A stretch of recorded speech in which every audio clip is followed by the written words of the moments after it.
Okay, so today's what the fuck day is it? It's Tuesday, December 9th.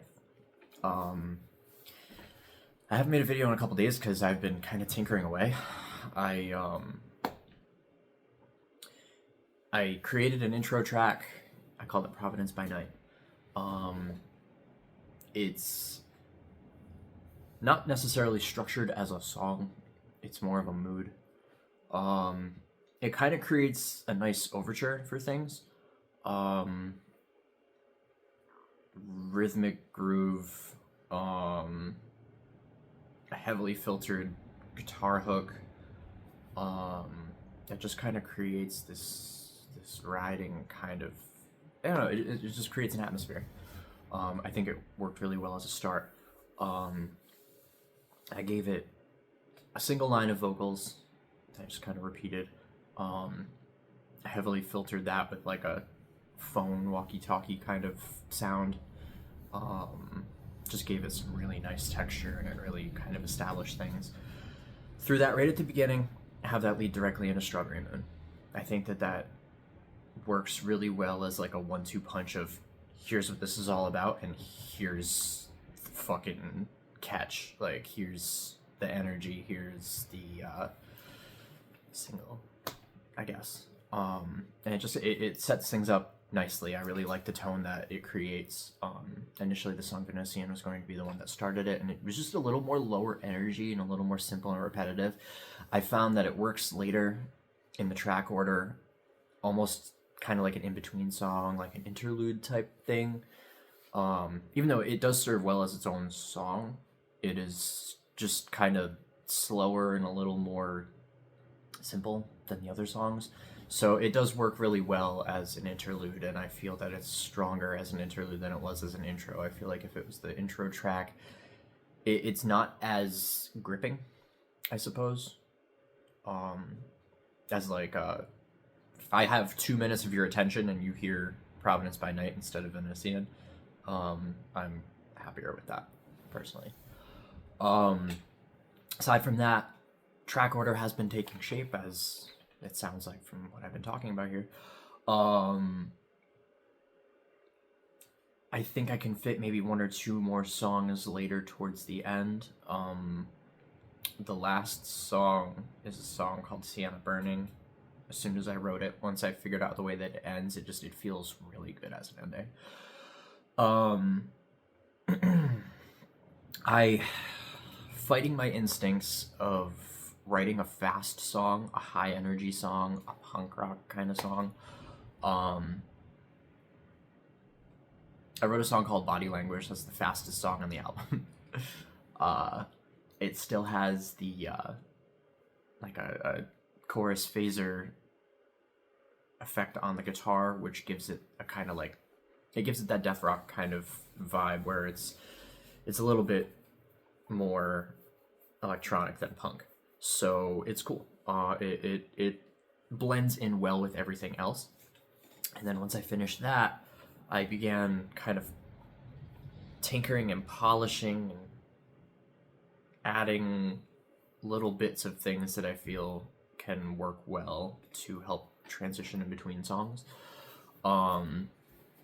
Speaking of Venetian, I put some church bell on it because I realized for a spooky ass album like this, I haven't had hardly a single bell on it. So there's some big, loud, tolling fucking church bells happening right at the beginning of that song. It felt right, and it helps transition between Saturn Return before it and that one. I added some strings to the very beginning of the song Concerto Return. Or no, Concerto Oscuro. I don't speak Italian. I'm like 2% Italian. But it sounds really cool in Italian. I don't know, like, I kind of think it's got like the Latin vibe to it. I don't know. Ignorant, dumb American using languages I don't know for aesthetic reasons. But anyway, it helps transition things nicely. The way that Body Language ends and Sienna Burning starts, I feel I can put one more song in between them. And then that rounds things out to 10 tracks and about half an hour of music, which is impressive to me for doing something in 2-ish weeks, personally. I also, I did a pseudo remix of Paradise Lost. I made an extended mix where listening to that song, I found that I like listening to it twice in a row.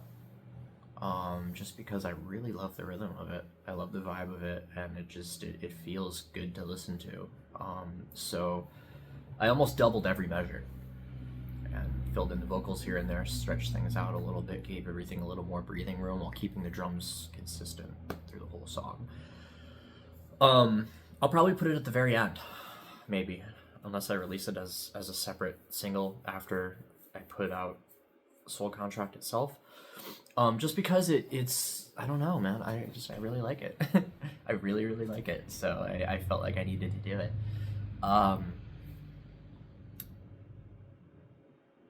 And by this point, the time that I put this up, you'll have seen that I painted the album cover.